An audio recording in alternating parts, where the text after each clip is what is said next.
What does careless driving include? Well, there's no standard definition of what careless driving is. It's defined in the Act as driving without due care and attention, but they don't really define what that means. In general, what it means is that your driving falls below what would be expected of a competent and careful driver. That's a generalized description of what careless driving is. If your driving falls beneath that standard, it's generally regarded as careless driving. That might include undertaking on the left-hand side, driving inappropriately close to someone in front of you, in other words known as tailgating, things of that nature. That's generally what's regarded as careless driving, but it's taken on a case-by-case basis, but it's not defined clearly in law. What's the penalty for careless driving? Well, careless driving carries a potential disqualification of 2 years. It can carry a disqualification of up to 4 years if you've been convicted twice or more of careless driving in the previous 3 years. But if it's your first time coming to court for careless driving, as it is for most people, then the judge has a discretion not to disqualify you. And that discretion then is based on the arguments that your lawyer brings to court on your behalf to persuade the judge not to disqualify you if it's your first time coming to court for careless driving.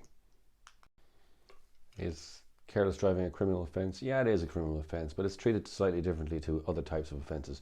First of all, it's a road traffic offence.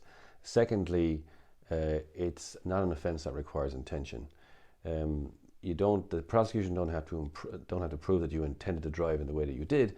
They just have to prove that you knew what you were doing when you were driving. It's separated from other criminal offences because of the lack of intent required. Most offences require the state to prove that you intended to commit the act. In careless driving, intention isn't required.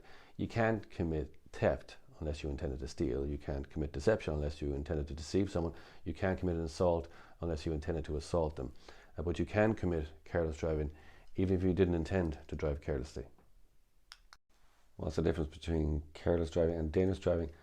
It's effectively a matter of degree. By that I mean it depends on the consequences of your driving.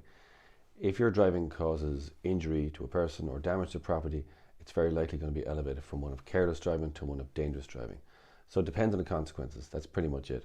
Everyone is expected to drive in a manner that will be expected of a competent and careful driver.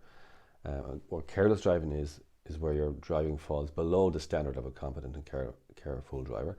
What dangerous driving is where your driving falls far below the standard that will be expected of a competent and careful driver. So it's really a matter of degree or the severity of what happens in the driving that determines the charge you're going to get.